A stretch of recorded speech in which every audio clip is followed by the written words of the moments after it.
بالله من الشيطان الرجيم.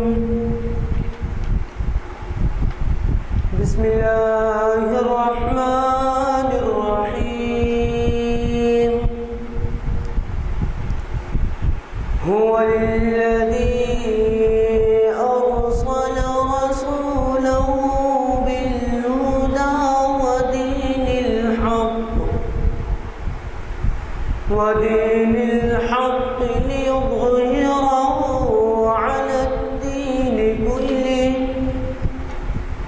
على الدين كله ولو كره المشركون.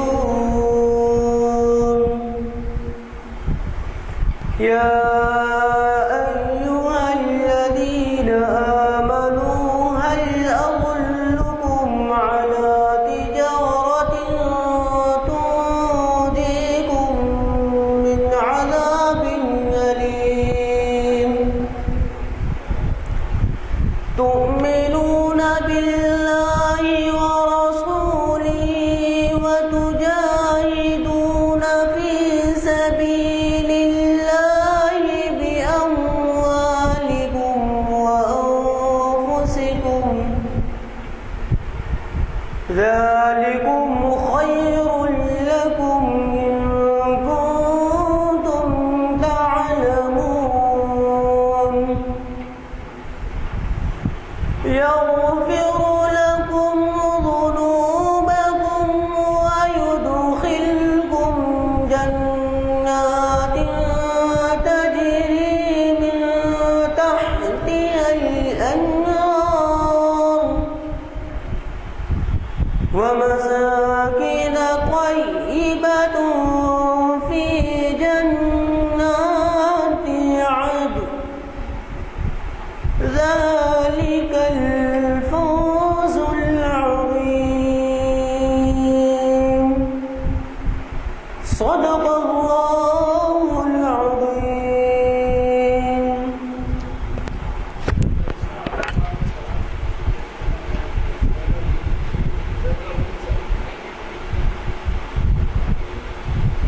کیونکہ ایسے اساتذہ جو ہمیں یہ کلام سے نوازتے ہیں، آج دونوں بھی نہیں ہیں، تشریف لائیں۔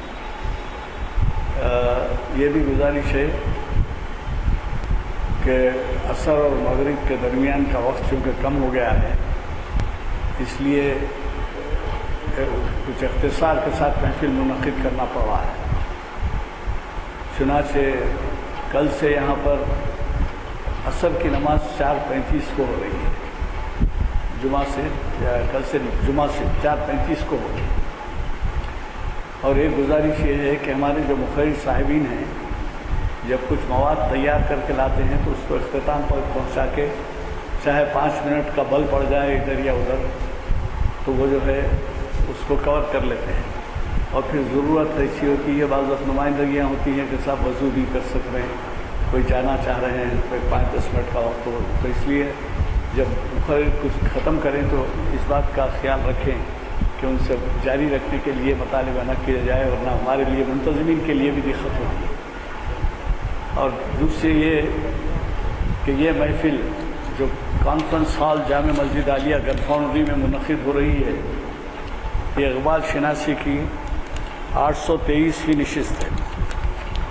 اور جیسے کہ آپ واقف ہیں، آج ہمیں ایک اسلامک اسٹڈیز کے اسکالر، اقبالیات کے اسکالر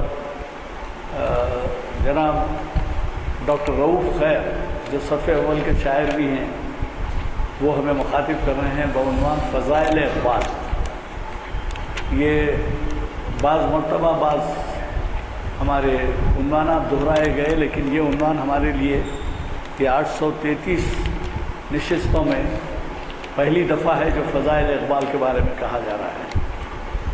آپ کو تو پتہ ہے کہ ان محافل کا آغاز خود اس طرح سے ہوا کہ علامہ کے اس کلام سے ہمیں متعلق نہیں رکھے ہماری محافل کو، جس میں عام طور پہ دیگر عنوانات کے تذکرے، جیسے کوہ ہمالیہ، جیسے جگنو، جیسے فلاں فلاں، اس قسم کے بہت سے، سارے جہاں سے اچھا ہندوستان ہمارا، یہ نہیں ہے۔ ہم قرآن، حدیث اور تاریخ اسلام، اس سے متعلق مولانا علامہ کا جو کلام ہے اس کے بارے میں شعراء کو مدعو کرتے ہیں، اور مدعو ہونے والوں میں آپ جانتے ہیں بڑے بڑے اسکالرس شہر کے، ریاست کے، بیرون ریاست کے، ملک کے، بیرون ملک کے بھی ہم کو مخاطب کر چکے ہیں۔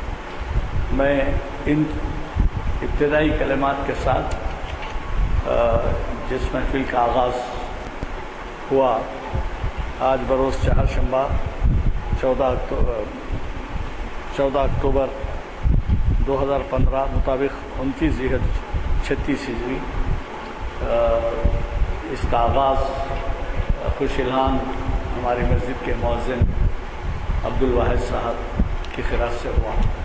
میں گزارش کرتا ہوں ہمارے آج کے خطیب مخرج صاحب کو کہ وہ ہمیں اپنے زرین خیالات سے نوازیں۔ محترم، آج کا جو عنوان ہے فضائل اقبال، یہ عنوان آپ کو کچھ اقبال کی فضیلتوں کی طرف لے جانے والا ہے۔ ابتداً تمہیداً میں چند باتیں عرض کروں گا، لیکن جو اہم حصہ ہے وہ میں آخری میں پیش کروں گا۔ فضائل اقبال بڑا چونکانے والا عنوان، یہ میرا ہی دیا ہوا عنوان ہے۔ اکثر کہا جاتا ہے، میں تمہیداً چند 4-5 صفحات تک تو میں تمہید ہی بیان کر رہا ہوں، مگر وہ بھی اقبال کی فضیلتیں ہی ہیں۔ اکثر کہا جاتا ہے کہ اسلوب ہی شخصیت ہے، اسٹائل از دا پرسن، بہت عام محاورہ ہے۔ اسلوب ہی شخصیت ہوتا ہے، اسٹائل از دا پرسن، مگر یہ جامع خیال نہیں ہے۔ کیوں کہ اسلوب جامد نہیں ہو سکتا، شخصیت بدلتی رہتی ہے، اسی طرح اسلوب بھی بدلتا رہتا ہے۔ شخصیت بدلتی رہتی ہے، اسی طرح اسلوب بھی بدلتا رہتا ہے، اور ضروری نہیں کہ اسلوب ترقی پذیر ہی ہو، زوال آمادہ بھی ہو سکتا ہے۔ مثلا قرآن و سنت پر شدت کے ساتھ، کیونکہ قرآن و سنت سے ہی تعلق رکھتی ہیں یہ محفلیں اور دیگر محفلیں اسلام، تو عرض کر رہا ہوں، دیکھیے قرآن و سنت پر شدت کے ساتھ عمل کرنے والی کوئی شخصیت بعض وقت اتنی زیادہ تعقل پسند ریشنلسٹ ہو جاتی ہے کہ منکر حدیث ہو جاتی ہے، اتنی زیادہ تعقل پسند ہو جاتی ہے کہ منکر حدیث ہو جاتی ہے، اور یہ شخصیت اپنے طور پر خود کو اعلیٰ و عرفہ سمجھتے ہوئے ترقی پر گامزن سمجھتی ہے، اور دوسروں کو چشم کم سے دیکھتی ہے، اور ظاہر ہے دوسروں کی رائے ایسی شخصیت کے بارے میں بھی اچھی نہیں ہوتی، جیسے سر سید احمد خان، اسلم جیراج پوری، چراغ علی، غلام احمد پرویز، غلام جیلانی برخ، اس میں آپ اور کچھ غلاموں کے نام جوڑ لے سکتے ہیں۔ شخصیت کی تبدیلی کے ساتھ طرز حیات و طرز تحریر میں بھی تبدیلی آتی ہے۔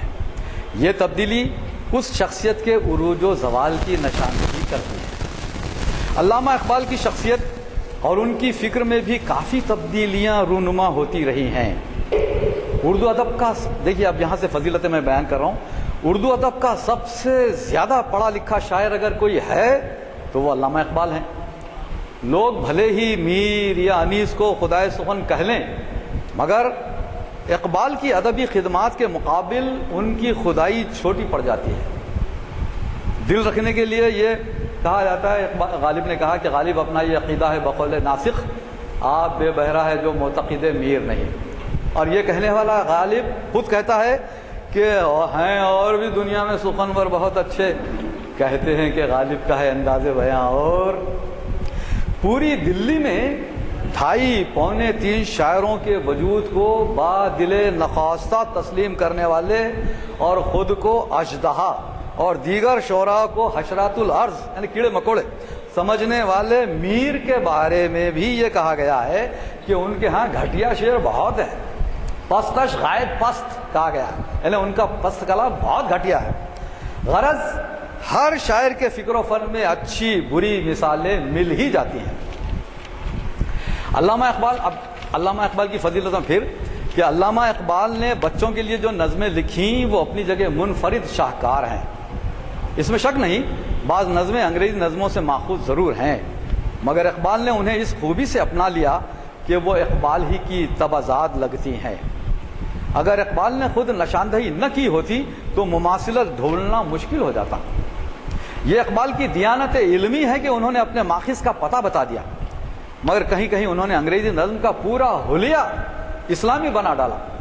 جیسے میٹلڈا بیتھم کی نظم ہے، میٹلڈا بیتھم کی نظم اے چائلڈز ہیم، اس کی انگریزی نظم ہے بچوں کے لیے کہی ہوئی، تو اس نظم سے اٹھائے ہوئے خیال کا جو ترجمہ اقبال نے اس نظم کو جو اردو میں ڈھالا اقبال نے، وہ دیکھیے کہ لب پہ آتی ہے دعا بن کے تمنا میری، زندگی شمع کی صورت ہو خدایا میری، دور دنیا کا میرے دم سے اندھیرا ہو جائے، ہر جگہ میرے چمکنے سے اجالا ہو جائے، میرے اللہ برائی سے بچانا مجھ کو، نیک جو راہ ہے اس راہ پہ چلانا مجھ کو۔ تو یہ دعا تو وہی کر سکتا ہے جو اہدنا الصراط المستقیم کی اہمیت جانتا ہو۔ بچوں میں خودی بیدار کرنے والا شاعر اگر کوئی ہے تو وہ علامہ اقبال ہیں۔ بچوں کے لیے کہی ہوئی ان کی نظمیں مثال میں پیش کی جا سکتی ہیں، بہت ساری مثالیں ہیں، میں چھوڑ رہا ہوں۔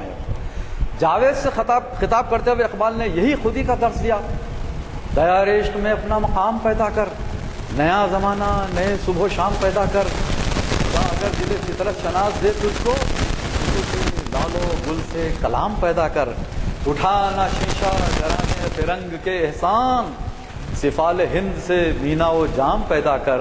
اور آخری شعر ہے کہ میرا طریق امیری نہیں فقیری ہے، خودی نہ بیچ غریبی میں نام پیدا کر۔ اسلوب کے تعین میں 4 چیزیں ہوتی ہیں: تخیل، انتخاب موضوع، لفظیات اور رویہ، یعنی انہیں برتنے کا ٹریٹمنٹ۔ علامہ اقبال کی کوئی نظم یا قطعات یا غزل کا کوئی شعر لے لیجئے، اسلوب کے یہ عناصر پورے فنی رچاؤ کے ساتھ اقبال کے قلم سے نکلے ہیں۔ اقبال نے مسدس کو وقار بخشا۔ اب دیکھیے مختلف اصناف میں جو اقبال نے کارنامے انجام دیے، میں اس کی طرف آ رہا ہوں۔ اقبال نے مسدس کو وقار بخشا۔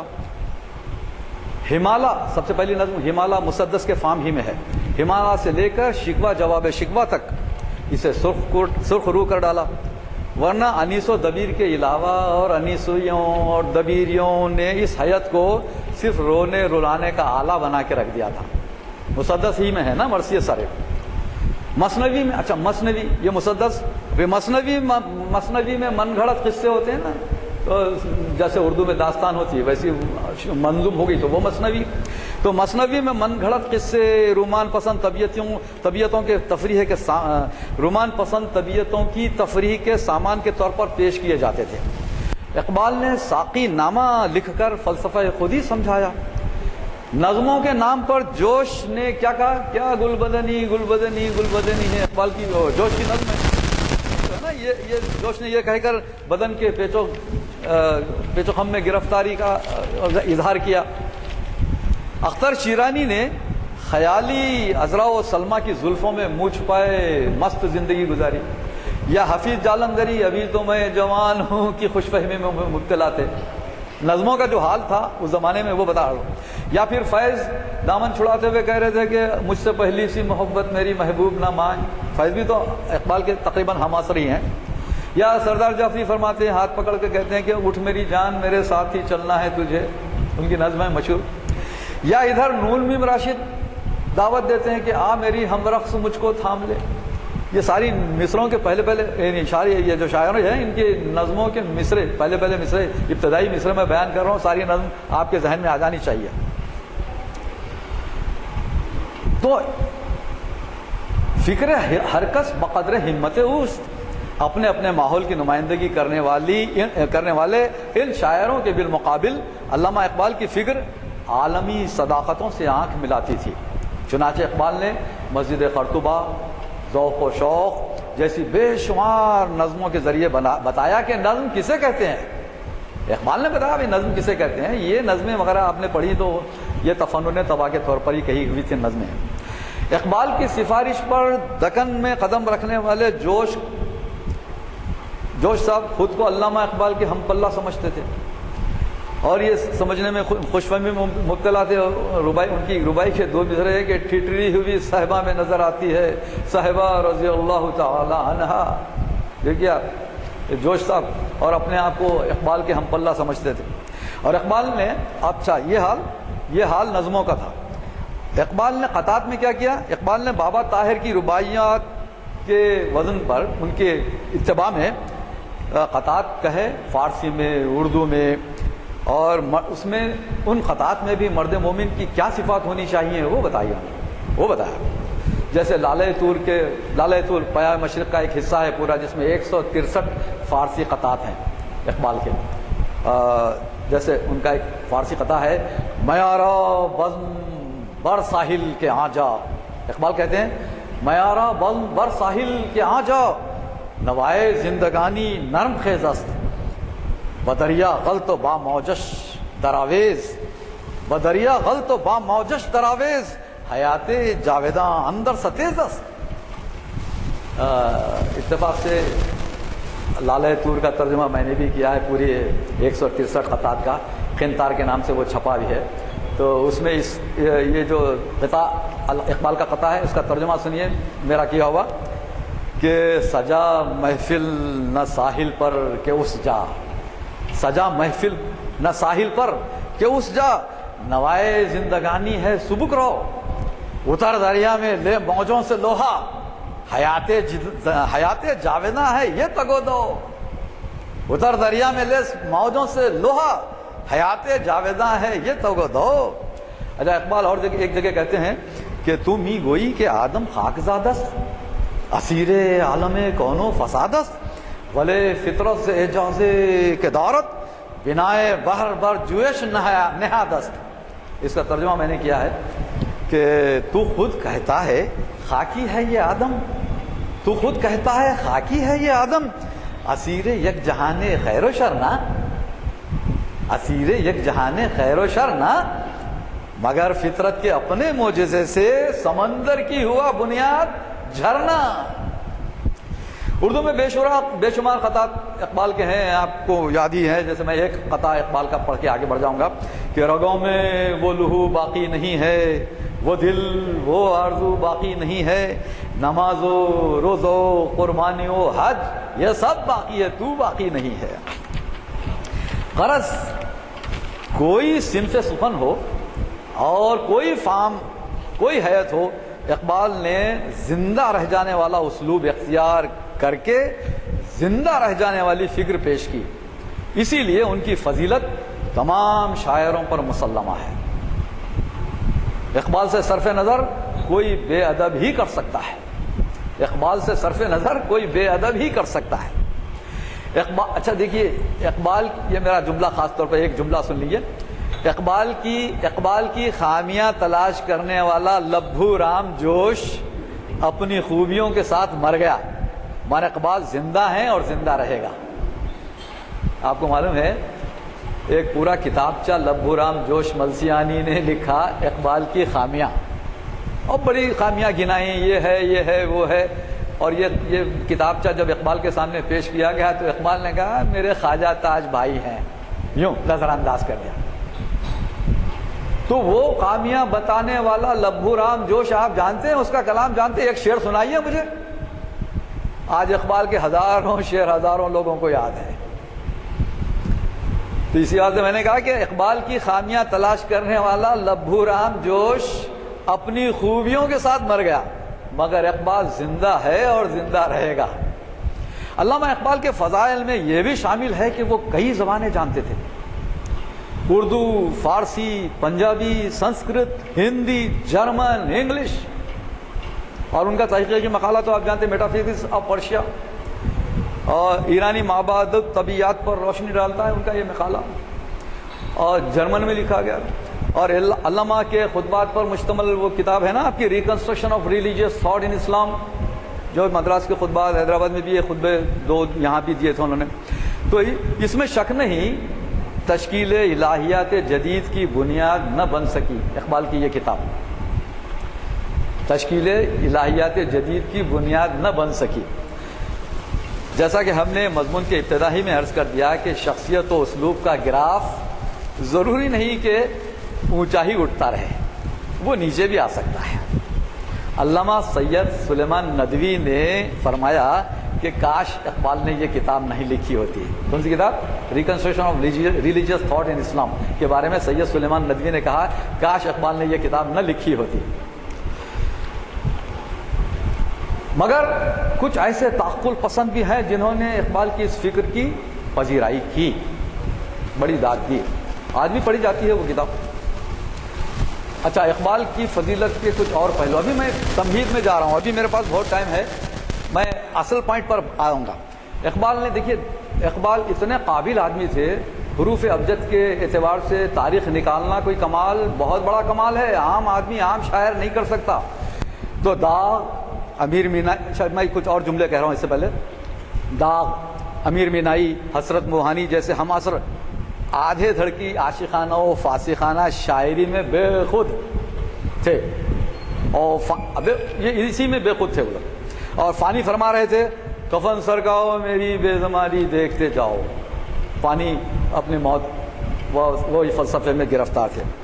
ایسے میں اگر غزل کو فکر و فلسفہ اور خود ہی سے کسی نے آشنا کیا تو وہ علامہ اقبال تھے، جن کی غزل محض لغوی معنوں کی اسیر ہو کر نہیں رہ گئی تھی.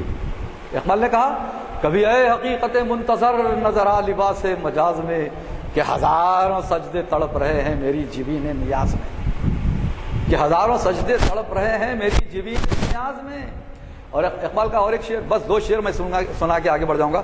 اقبال نے کہا پرواز ہے دونوں کی اسی ایک فضا میں، کرگس کا جہاں اور ہے شاہی کا جہاں اور. گوئٹے کے مغربی دیوان کے بالمقابل پیام مشرق پیش کرنے والے اقبال نے دانتے کی ڈیوائن کامیڈی تربیہ خداوندی کے نام سے، جس کا ترجمہ کے جواب میں جاوید نامہ جیسی بڑی لکیر دکھا دی. یہ اقبال کے فضائل بتا رہا ہوں میں ابھی. اچھا، جیسا کہ میں نے ابھی کہا، فارسی اور اردو ادب میں کسی کی ولادت یا وفات یا کسی اہم واقعے یا اہم عمارت کی تعمیر کے لیے حروف ابجد سے استفادہ کر کے قطع تاریخ کہنے کا رواج عام ہے. تاریخ نکالنا ایک کمال ہے، اور یہ کمال بہت کم شاعروں کو نصیب ہے. علامہ اقبال کی فضیلت کا ایک پہلو یہ بھی ہے کہ انہوں نے بعض اہم واقعات کی دلچسپ تاریخیں بھی نکالی ہیں، اس طرح بھی اپنے آپ کو منوا کر دکھایا ہے. یہ ایک بہت مشکل فن ہے. اقبال نے یہ مشکل میدان بڑی آسانی سے سر کیا ہے.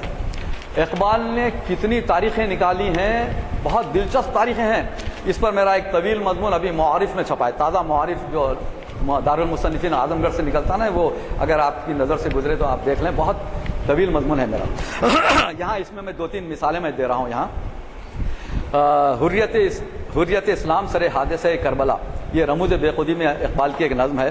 اس میں اقبال نے حضرت حسین کے جانثاروں کی تعداد دکھاتے ہوئے ایک شعر میں کہا دشمنا چوں ریگ صحرا لا تعاد، دشمنا چوں ریگ صحرا لا تعاد، دوستان او و یزداں ہم عدد، دوستان او و یزداں ہم عدد. تو یزداں کے ہم عدد، تو یزداں کے حروف یہ زید دال الف نون غنہ، یہ اس کے نکلتے ہیں 72. تو حضرت حسین کے ساتھ چونکہ 72 افراد تھے تو اقبال نے یزداں کا لفظ رکھ کے بتا دیا کہ تو یہ ذہانت ہے دیکھیے اقبال کی. اچھا، ٹیپو سلطان، پچھلے لیکچر میں بھی میں نے وہ نظم سنائی تھی.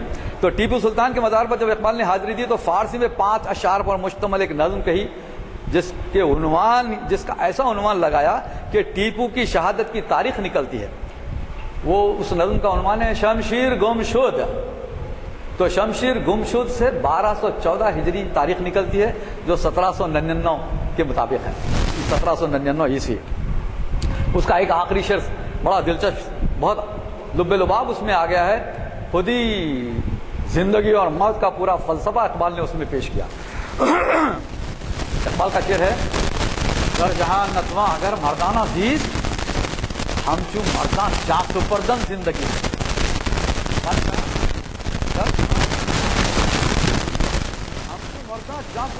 زندگی، اس کا ترجمہ میرا ہی کیا ہوا، سنیے. عرض کیا ہے، ارے جی نہیں سکتا جہاں مردانہ وار، مر تو سکتا ہے وہاں مردانہ وار. ذرا پانی دیجیے.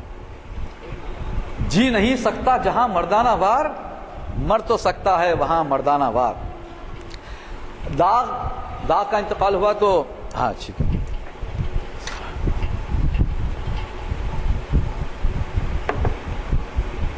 داغ کی تاریخ وفات اقبال نے نکالی، نواب میرزا داغ، انہی الفاظ انہی حروف کو آپ جمع کر لیجئے، تاریخ نکلتی ہے داغ کے مرنے کی 1322 ہجری۔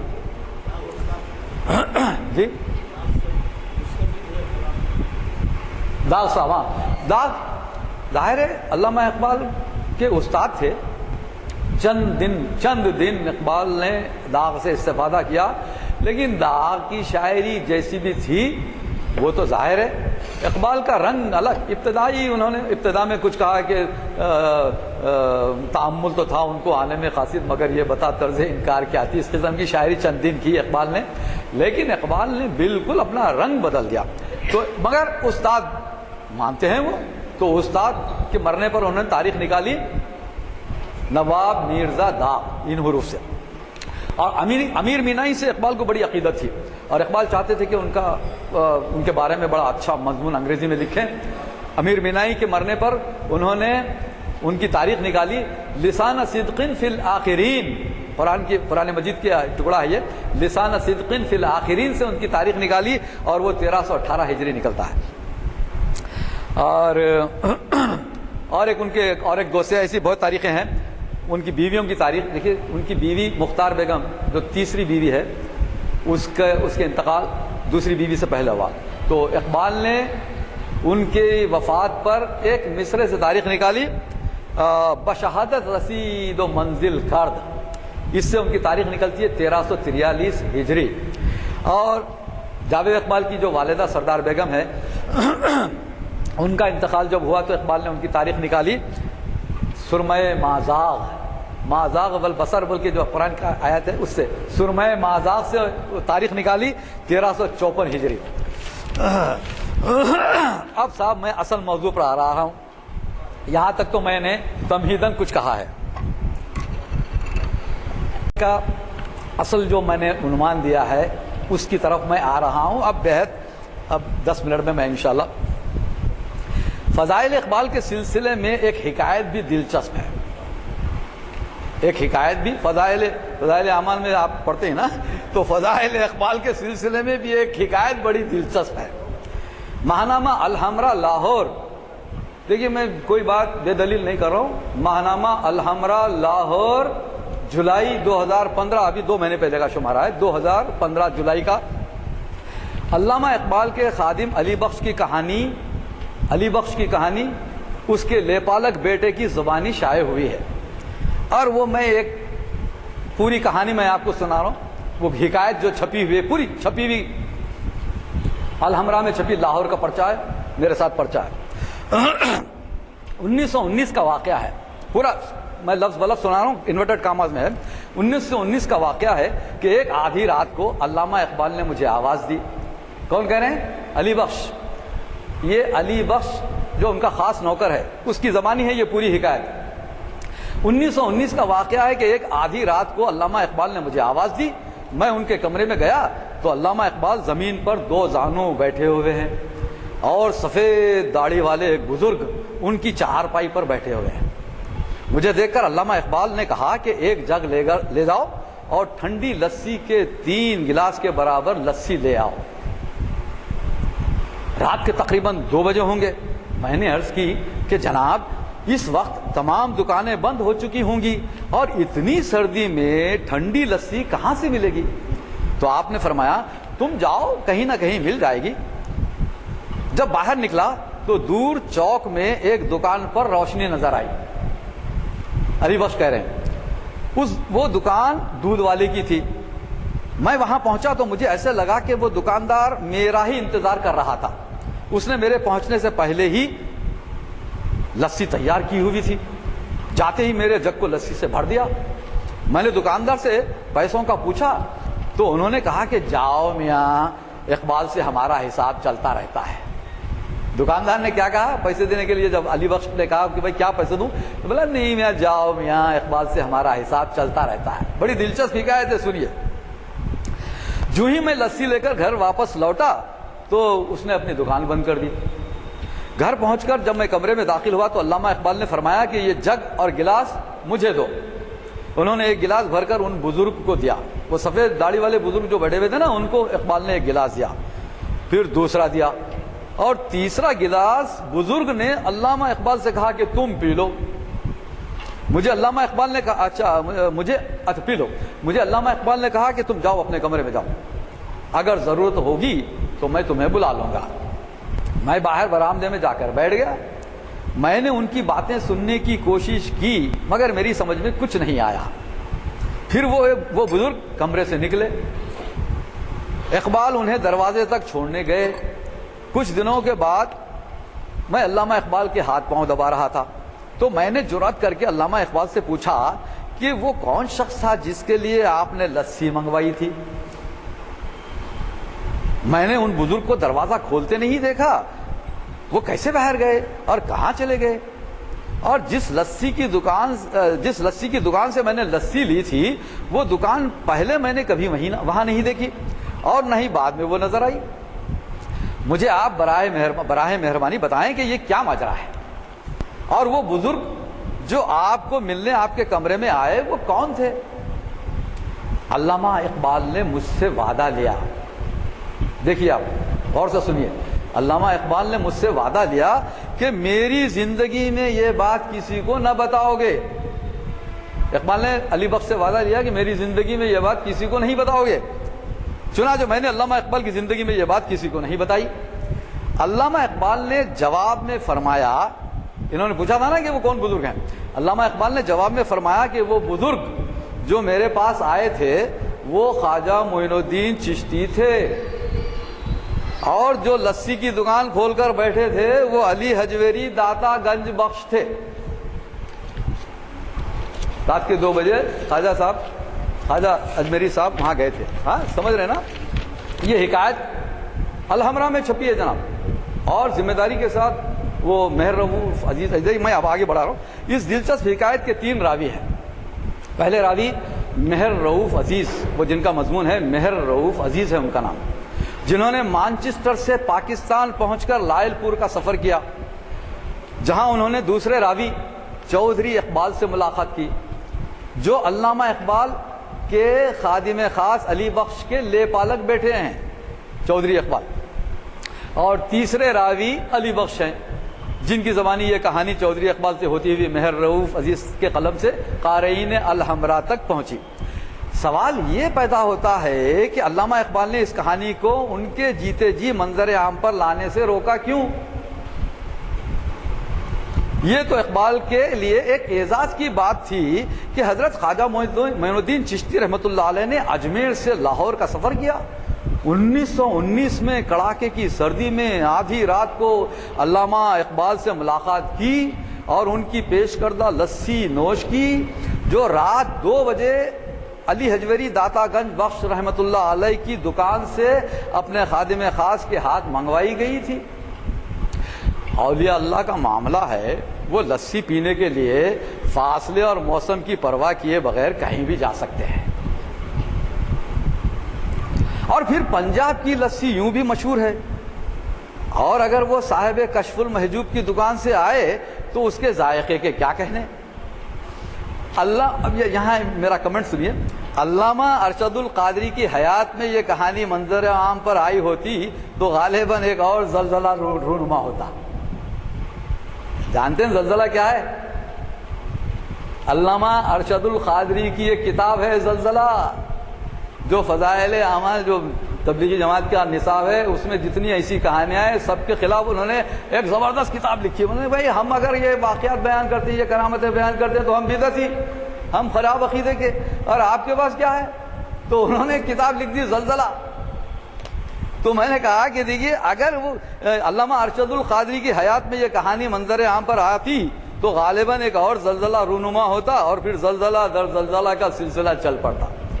پھر بعد میں ان لوگوں نے زلزلہ در زلزلہ کے عنوان سے جواب دیا, لیکن زلزلے کا جواب نہیں ہے. عامر عثمانی نے تعریف کی بھائی زلزلہ کی.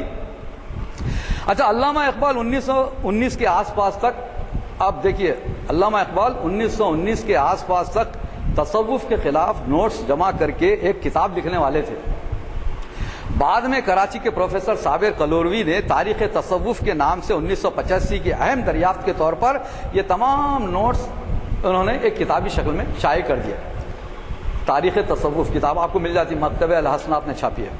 ڈاکٹر جاوید اقبال، ابھی انتقال ہوا 3 اکتوبر کو ان کا، ڈاکٹر جاوید اقبال نے پروفیسر صابر کلوروی کے نام اپنے خط میں 30 جنوری 1985 کا خط ہے، انہوں نے لکھا جاوید اقبال نے کلوروی صاحب کو کہ ویسے آپ کی اطلاع کے لیے عرض ہے کہ اس نامکمل کتاب یعنی تاریخ تصوف کے ابواب جو علامہ اقبال کے اپنے ہاتھ کے لکھے ہوئے ہیں وہ اس وقت اقبال میوزیم لاہور کی تحویل میں ہیں. کم از کم میں نے انہیں سرسری طور پر وہیں دیکھا ہے. جاوید اقبال بھی اس کی تائید کرتے ہیں کہ وہ نوٹس جو اقبال نے تصوف کے خلاف لکھے تھے وہ سارے میں نے دیکھے ہیں. سید فصیح اللہ کاظمی کے نام ایک خط مورخہ 14 جولائی 1916، اقبال کا خط ہے 1916 کا، 14 جولائی 1916 کا. یہ ساری آپ خطوط اقبال دیکھ لے سکتے ہیں. اقبال لکھ رہے ہیں ان کو، تصوف کے متعلق میں خود لکھ رہا ہوں. میرے نزدیک حافظ کی شاعری نے بالخصوص اور عجمی شاعری نے بالعموم مسلمانوں کی سیرت اور عام زندگی پر نہایت مذموم اثر کیا ہے. اسی واسطے میں نے ان کے خلاف لکھا ہے. مجھے امید تھی کہ لوگ مخالفت کریں گے اور گالیاں دیں گے، لیکن میرا ایمان گوارا نہیں کرتا کہ حق بات نہ کہوں. شاعری میرے لیے ذریعہ معاش نہیں کہ میں لوگوں کے اعتراضات سے ڈروں. یہ اقبال نے لکھا. یہ خط جو ہے تاریخ تصوف میں شامل ہے. آخری صفحہ میں پڑھ رہا ہوں، 5 منٹ میں ختم کر دوں گا. مگر یہ بھی سچ ہے کہ علامہ اقبال نے مصلحت، دیکھیے آپ، یہ تصوف کے خلاف نوٹ جمع کیا، یہ سب کیا کہ میں کیا ڈروں، میرے ذریعہ معاش نہیں، یہ سب اقبال نے کہا نا. اس کے باوجود مگر یہ بھی سچ ہے کہ علامہ اقبال نے مصلحت سے کام لیتے ہوئے 34 اشعار کا وہ بند نکال دیا جس میں حافظ شیرازی کے زہریلے اثرات سے قوم کو خبردار کیا گیا تھا اور اس کے مسلک کو مسلک گوسفندی قرار دیا تھا. البتہ وہ بند شامل رکھا جس میں افلاطون کو نشانہ بنایا گیا ہے. اقبال کا شعر ہے نا کہ راہب دیرینہ افلاطون حکیم از گروہ گوسفندان قدیم. تو افلاطون کو تو نشانہ بنایا ہے مگر حافظ والا حصہ اس بات نے نکال دیا. کیوں نکالا؟ کہ حافظ شیرازی کے معاملے میں خواجہ حسن نظامی نے اقبال کا پیچھا کیا اور مسئلہ وحدت الوجود کو قرآن سے ثابت کرنے کی بھی کوشش کی تھی، لیکن اکبر الہ آبادی اور شاہ سلیمان پھلواری نے انہیں ایسا کرنے سے روکا، منع کیا. نہیں کیا کر رہے ہیں. اقبال اسی زمانے میں یہ اعتراف بھی کرتے نظر آتے ہیں. ان کا خط، اقبال کا خط ہے کہ مجھے اس امر کا اعتراف کرنے میں کوئی شرم نہیں کہ میں ایک عرصے تک ایسے عقائد و مسائل کا قائل رہا جو بعض صوفیہ کے ساتھ خاص ہیں اور جو بعد میں قرآن شریف میں تدبر کرنے سے قطعاً غیر اسلامی ثابت ہوئے. اقبال تو روزانہ کلام مجید پڑھا کرتے تھے، تدبر کیا کرتے تھے، روتے تھے صاحب، پورا قرآن مجید بھیگ گیا جیسا کہ یزدانی صاحب نے پچھلی دفعہ بتایا بھی. تو تدبر کرنے سے پتہ چلا کہ یہ سب جو عقائد ہیں صوفیہ کے یہ خراب ہیں، غلط ہیں، غیر اسلامی کا لفظ اس لکھا ہے اقبال نے، غیر اسلامی ہیں. اب جیسے مثلا اقبال نے وہ بھی حوالے بھی دیے، مثلا شیخ محی الدین ابن عربی کا مسئلہ قدم ارواح کملا اور وحدت الوجود یا مسئلہ تنزلات ستہ، یہ 3 مسائل، یہ تینوں، یہ مذکورہ والا تینوں مسائل میرے نزدیک مذہب اسلام سے کوئی تعلق نہیں رکھتے. یہ اقبال کا کوٹیشن میں پڑھ رہا تھا. اس میں یہ کس میں چھپا؟ وکیل میں چھپا، 15 جنوری 1916 میں چھپا اور یہ تاریخ تصوف میں اس کو شامل کیا گیا. میں نے وہیں سے تاریخ تصوف سے لیا. آخری میں جملے عرض کر رہا ہوں کہ بلند بانگ دعوے کرنے والے علامہ اقبال دراصل صلح کل کی روش کے آدمی تھے. صلح کل کی روش کے آدمی تھے. وہ سب کو خوش کرنے کی پالیسی پر عمل پیرا رہتے تھے تاکہ ان کی مقبولیت ہر مسلک میں قائم رہے. میرا ایک شعر سن لیجئے، بدعتی اور خبیث بھی خوش تھے، ان سے اہل حدیث بھی خوش تھے. بدعتی اور خبیث بھی خوش تھے، ان سے اہل حدیث بھی خوش تھے. اقبال نے حافظ سے متعلق اپنا موقف بدل دیا. وہ بحث و مباحثہ، جواب الجواب کے سلسلوں میں الجھنا نہیں چاہتے تھے. اپنے آپ کو تصوف کا مخالف کے بجائے تصوف دوست ثابت کرنے کے لیے انہوں نے ارواح ثلاثہ میں خود کو شامل کر لیا. یہ ارواح ثلاثہ کیا ہے آپ جانتے ہیں؟ یہ بھی ایک کتاب کا نام ہے، تبلیغی جماعت کی کتاب ہے ارواح ثلاثہ، جس میں 3 بزرگوں کے واقعات ہیں. تو ارواح ثلاثہ میں اقبال نے خود کو شامل کر لیا. اور یہ ارواح ثلاثہ اب یہاں فی الحال کون ہیں؟ خواجہ معین الدین چشتی رحمۃ اللہ علیہ، علی حجویری داتا گنج اور خود علامہ اقبال. 3 ہے نا بھائی ارواح ثلاثہ. بہرحال علی بخش کی بیان کردہ مذکورہ حکایت فضائل اقبال میں اضافہ کرتی ہے. بھلے ہی ماہر اقبالیات ڈاکٹر رفیع الدین ہاشمی کو اسے ماننے میں تعمل ہے. وہ ماننے میں تعمل کرتے بھائی یہ واقعہ صحیح نہیں دکھ رہا کچھ، مگر چھپا ہے بھائی، الامرا میں چھپا اور دیگر کتابوں میں بھی اس کا ذکر ہے. بہرحال میں فضائل اقبال کے کچھ حصے میں بیان کر رہا تھا، اور آخری جو حکایت میری ابھی حال میں میرے پڑھنے میں آئی تو وہ آپ حضرات کی خدمت میں میں نے پیش کی. یہ بہرحال اقبال کے فضائل میں بہت ساری باتیں ہیں. اس میں ایک یہ بھی ہے کہ بعض بزرگ ان سے ملنے کے لیے جاتے ہیں اور وہ ان سے استفادہ کرتے ہیں. بہرحال یہ ساری چیزیں میں نے اب میرا مطالعہ تھا وہ آپ کی میں نے نظر کیا. جی جو عنوان ہمارے 823 خطاب کا جو عنوان ہے، یہ اب تک کبھی بھی اس پہلو پہ کبھی یہاں پر خیالات کا اظہار نہیں ہوا. اللہ کے فضل سے آپ نے بڑا ہی محیط طریقے سے اس پر اظہار خیال کیا ہے، بڑے ہی گہرے مطالعے کے بعد. 2-3 باتوں کی وضاحت کر دوں. حضرت داغ کا ذکر آیا. داغ کے بارے میں آپ نے سب بتایا کہ علامہ کے استاد رہے ہیں، اور پھر ایک بات جو بتانی ہے وہ کہ انہوں نے اپنے کلام کی تصحیح کراتے کراتے جب ایک دفعہ جب لکھا تو داغ نے لکھ دیا کہ اب آپ آئندہ میرے پاس تصحیح کے لیے مت بھیجیے، اس میں کسی قسم کی گنجائش نہیں ہے تصحیح. اور اس زمانے میں داغ کا مقام تو ہوا. اور پھر دوسرے آپ نے کہا شیطان بھی خوش تھے، تو مجھے ایک شعر یاد آیا. ان کا ایک شعر ہے شاید ابلیس، اس کا شعر ہے، نظم جو ہے ابلیس پہ اس کا. ابلیس کہتا ہے میں کھٹکتا ہوں دل یزداں میں کانٹے کی طرح. یعنی بتانا کیا چاہ رہا ہے؟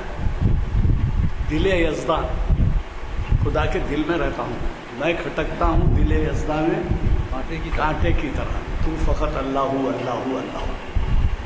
آپ کے اس اظہار خیال پہ مجھے یاد آیا کہ ان کے کلام سے سبھی خوش تھے، تو ایسے شیطان بھی خوش تھے. یہ اس شعر سے ظاہر ہوتا ہے. بہرحال آپ نے اندازہ لگایا ہوگا کہ کس قدر تیاری کے بعد یہ مضمون آپ کو سنایا گیا ہوگا. اور پھر یہ کہ علی بخش کے بارے میں تو سبھی جانتے ہیں، کیونکہ علی بخش کے بارے میں حیدرآبادی اس وجہ سے بھی جانتے ہیں کہ بہادر یار جنگ کو اس نے آدھی رات پردے کے پیچھے بٹھا کے علامہ کی ایکٹیویٹیز بتلائے تھے. اور جس قرآن کا ذکر کیا گیا غلام دستگیر رشید صاحب اسی مسجد میں ذکر کیے تھے، اور وہ اقبال کی ایک لال ٹیکری پہ ایک محفل ہوئی تھی، اس میں بھی ذکر کیے تھے کہ وہ قرآن اب تک محفوظ کر لیا گیا ہے جس پہ علامہ آدھی رات کو مطالعہ کرتے ہوئے اپنے آنسو بہاتے تھے. وہ قرآن محفوظ ہے. انہوں نے کہا کس میوزیم میں ہے مجھے یاد نہیں ہے. ہم مشکور ہیں اللہ تعالیٰ کے کہ ہم کو ایسی محفل میں جس میں ان زرین خیالات کا اظہار کیا گیا شرکت کا موقع ملا. دعا فرمائیں.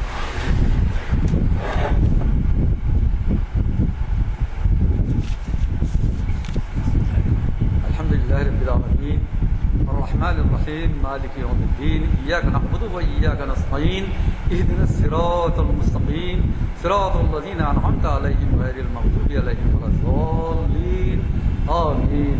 لا الہ الا انت سبحانک انی کنت من الظالمین. اللهم انی اسألک من فضلک واعوذ بک من فتنک. اللهم انی اسألک العفو والعافیۃ فی الدنیا والآخرہ. اللهم انی اسألک العفو والعافیۃ فی دینی ودنیایا واہلی ومالی. اللهم استر عوراتي وعمر رواتي. اللهم اغفر لمن بين يدي ومن خلفي ومن يميني ومن شمالي ومن فوقي واعوذ بعظمتك ان اغتال من تحتي. ربنا لا تؤاخذنا ان نسينا او اخطانا. ربنا ولا تحمل علينا إصرا كما حملته على الذين من قبلنا. ربنا ولا تحملنا ما لا طاقة لنا به واعف عنا واغفر لنا وارحمنا أنت مولانا فانصرنا على القوم الكافرين. آمين. ربنا آتنا في الدنيا حسنة وفي الآخرة حسنة وقنا عذاب النار.